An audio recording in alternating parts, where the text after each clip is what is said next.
This is by far the best starter build for Dune Awakening that is super powerful, super quick, and will be the best beginner build to play. This build has insane damage very quickly at a very low level, insane speed letting you fly and just zoom across the entire map and get massive amounts of resources, currency, and loot from the game in general very quickly.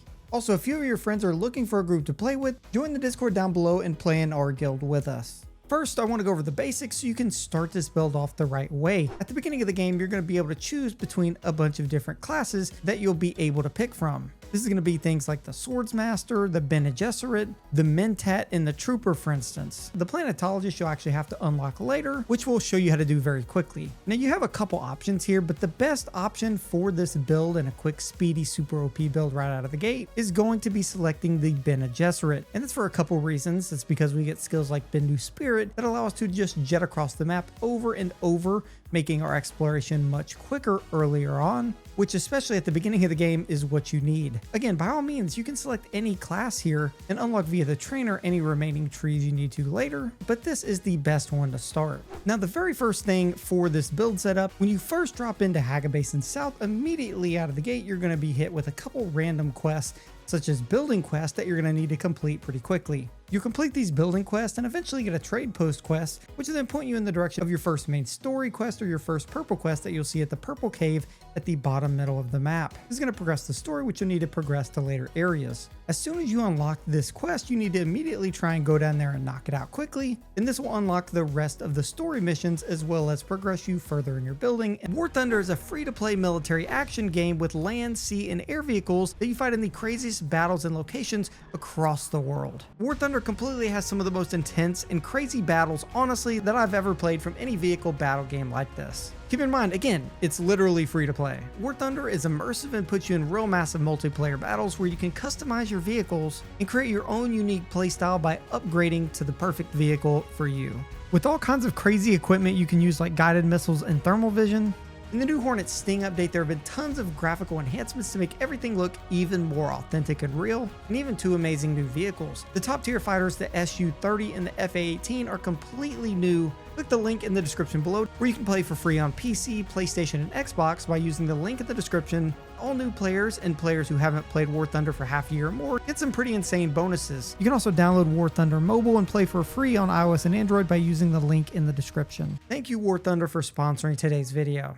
Here you can actually start the Trooper questline as well. Now the Trooper questline is going to be important, again, specifically for us to get the Shigawire Claw ability. Now this is actually a wrist-mounted launcher that essentially we can shoot and use like a grappling hook, climb very quickly, and pull us across the map into many different areas super quick. So here you want to start the Trooper quest, and this quest is going to take you over here to the right side of the map, and essentially you have to come over here and eliminate some enemies.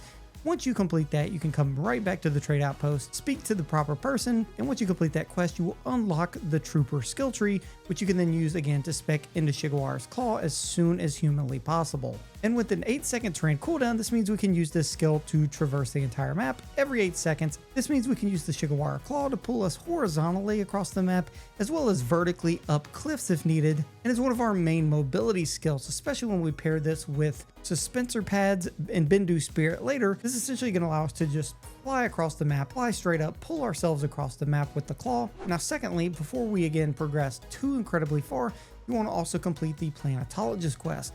Planetologist quest is going to be located directly over the first testing station marked in that blue radar icon on the map. You can go up there and immediately talk to this person and start the Planetologist quest line. Now, the only requirement really is that he has you go into the Imperial testing station below and basically find him a film that you can find after beating the last boss that is directly here in this hidden area, hidden directly behind this bookshelf. Once you bring him that film, you will then have completed the Planetologist questline and unlock the Planetologist skill tree, so we can then invest points later, giving us things like huge increases to our yield for our cutlery resources and the resources that we can mine, collecting more water and tons of other valuable resources, and power generation, which come in handy very, very quickly. Now, the first setup here is as you're progressing through the normal build quest, you unlock both the quest lines. As you start to do the Planetologist quest line and go into the Imperial testing station, you want to focus on finding a couple main things. The first is going to be obviously your bike parts early. Now, whether or not you started the bike parts quest, it doesn't matter. You can still collect the bike parts ahead of time in order to build the bike and get ahead on that front. Make sure you get all of the bike parts and as many as you can get, and sometimes they respawn very quickly.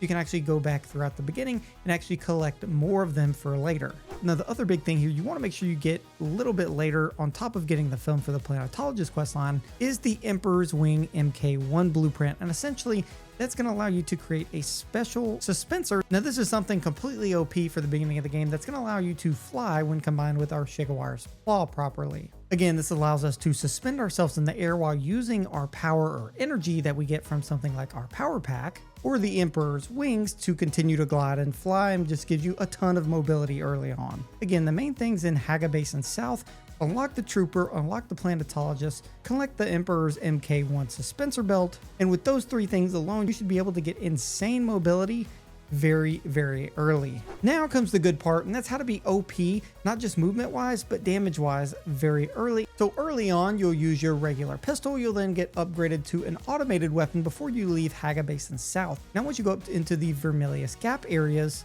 and start gathering iron, you'll want to make sure you spec into, with a couple of intel points, the GRDA 44 shotgun. Now, the shotgun is the most OP because you can get right up in people's faces, hit them with a headshot, and basically two-shot almost any basic enemy straight off the bat without having to shoot from a distance, reload.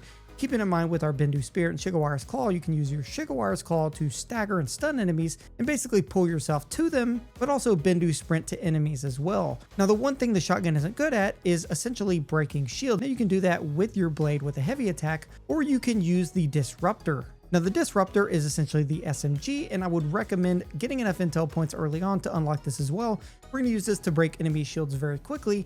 That way we can shotgun them, because the normal GRDA shotgun is not good against shields whatsoever. But that's okay, because again, the Disruptor breaks shields extremely fast. Keep in mind, once we get a little bit further in the game and you unlock the Drill Shot FK7 shotgun, this shotgun is made specifically for breaking shields. So once you get far enough and you get that shotgun, we can swap between the two shotguns, break enemy shields very quickly, and then just destroy them with our other shotgun with all of the huge shotgun damage buffs that we have in the setup. Between these 2 or 3 weapons is all you literally need in order to do, I kid you not, insane damage as early as level 25 or 30. Now, let me show you the full setup level 1 through level 20 that you're going to want to take to get off on the best possible foot. Now, to start from the ground up, from levels 1 to level 20, these are the skills in order you want to invest in. We're going to start as the Bene Gesserit. The first point we're going to want to put here is in our Bendu Spirit. Again, our quick run ability. Now, once we spec into Bendu Spirit, you essentially want to go and complete that Trooper quest line as quick as humanly possible. So ideally, our second skill point could go into Shigaware Claw. Keep in mind, you want to aim for this as quick as possible. If it's not your second because you can't complete the Trooper quest before level 2, that's okay. Just take it as quick as you can possibly get it. That is priority. Keep in mind that also goes for the Suspensor Pad ability. Once you complete the Planetologist questline, as soon as you can spec into this, you want to do it again immediately. Again, keeping in mind that your abilities, you only unlock your second ability slot through Hagga Basin South and completing that first purple quest. In order to unlock the third ability slot for slotting something like Suspensor Pad, you need to complete some more story missions into the Vermilius Gap area. Now, outside of those 3 abilities, we're also going to be taking these 3 techniques, which I'll show you the order to take. Immediately, you're going to want to start speccing out in this body control tree for the Bene Gesserit. And essentially, we're all taking 1 point here to start, because taking 1 point on a lot of these gives you the biggest possible bump versus taking, for instance, 3 points. And I say that because you can put 1 point here, go up 10%, and you get bigger bumps this way. So we're going to take 1 point in recovery for extra healing regen limit. We're also going to take 1 in trauma recovery immediately. That way we can get overall healing regen increases across the board. This is going to be our first technique. Keep in mind, once we slot a technique here, this is essentially a passive ability, but it has to be slotted in your technique slot and active in order for it to take effect. Now, I would also recommend go ahead to take self-healing for our healing effectiveness. For healing, it's going to increase that pretty good. And then going ahead and taking Prana Bendu Stability for reducing our poise damage. This is going to help us early on not get staggered and not take as much damage. That way we can have 2 techniques slotted in here pretty quickly. Now, also, we're going to take Sun Tolerance down here pretty quick for additional sunstroke rate, so that we're taking less sunstroke, and then also vitality for the extra max health. Now once you have these 10 skill points, spec that into the Bene Gesserit. Again, we're going to go over to the Trooper. You want to make sure you have the Shigaware's Claw ability, and then at this point we can also spec into range damage now. It just gives us a little bit of extra damage with our weapons, which is helpful. And then we're also going to go over here to the Planetologist skill tree. Once you unlock that third ability slot, we're going to take against the Spencer pad. That way we can use that to boost up and over large areas and just help with our mobility, as well as our third technique here, which we're going to take Battle Harden. Now Battle Harden, once you can slot this, Battle Harden is giving us minus 20% with one upgrade to our ability cooldowns, meaning our cooldowns go down even farther for things like Shigaware's Claw, making it again a super important ability. Again, at any point feel free to take Compel, because eventually we'll want to spec into something with that ability, or you can use the extra 2 points for that, and then we'll spec into the Planetologist tree a little bit more. Here we're going to take increase to our cut array mining. We're also going to take increase to our rerouting, giving us more power regeneration and deep analysis for additional bonus shield with our cut array. Keep in mind, if you decide to use those 2 extra points from the Compel ability, you can do things like getting increased Dew Reaper yield. And this won't be for the first 20 levels, but for the first 20 skill points, you additionally want to slot them just as I showed you there, and you'll have insane mobility. Now, in terms of our damage, once we get to this point, we want to spec into a couple passives that are actually going to be very, very good for us. Now, additionally, we'll want to spec into Disruptor damage. That way we can get more damage with our Disruptor or our SMG essentially, and break enemy shields much quicker. We also want to go into Scattergun damage. This is again going to be our huge damage buffs for our shotgun.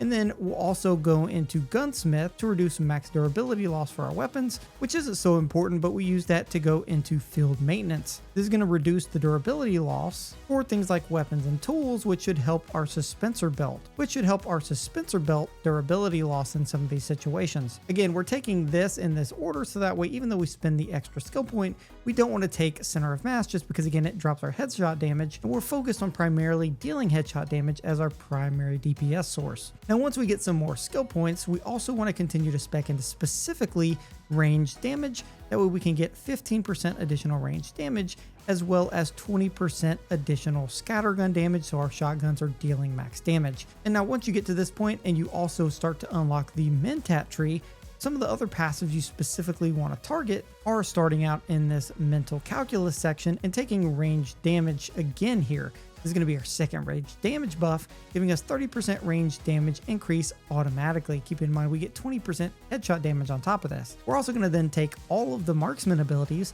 for even more headshot damage. So if we're dealing headshot damage and range damage, we're already probably around like 200%. Very soon after that, you can start taking Poison Capsule and then jumping into headshot damage here again as well. And then also Assassin's Shot for more range damage again.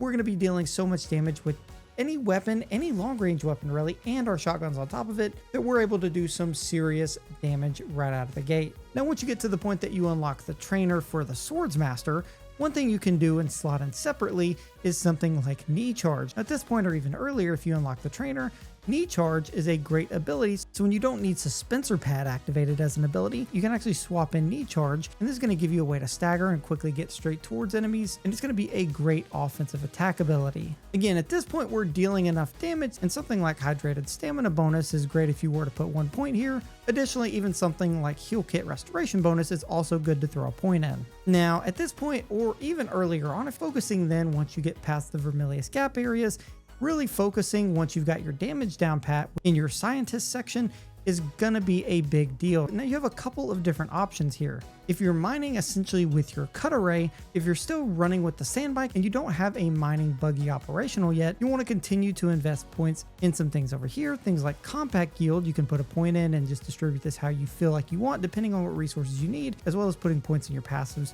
or increase bonus shield with your cut array, but primarily you could focus on rerouting, and this will give you more power generation, meaning again our mobility is even better. Now again, if you don't have a mining buggy set up yet, you want to focus on your cut array yield here, as well as your compaction and even dew gathering if you happen to need those passives. If you do have your mining buggy operational, you want to focus on putting a point in vehicle repair. You can then take points out of your cut array passives if needed, and then place them over here in your vehicle mining section.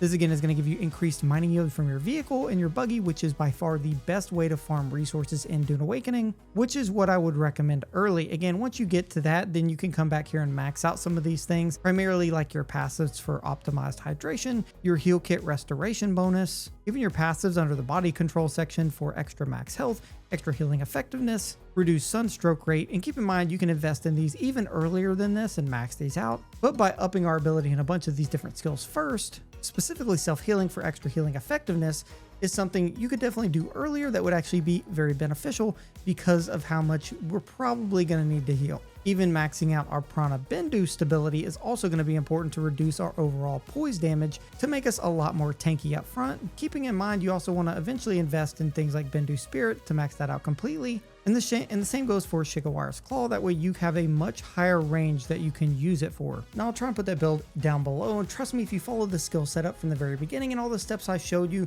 you're going to be starting off Dune Awakening with an insane build that's super fast, super mobile, has great and amazing damage, and will run through a lot of the early game to help you get later on in the game, get you stacked up on resources, and get you to the deep desert where you can start wrecking people in some PvP. But before you do that, make sure you check out either of these two Dune Awakening videos so you don't make this critical mistake.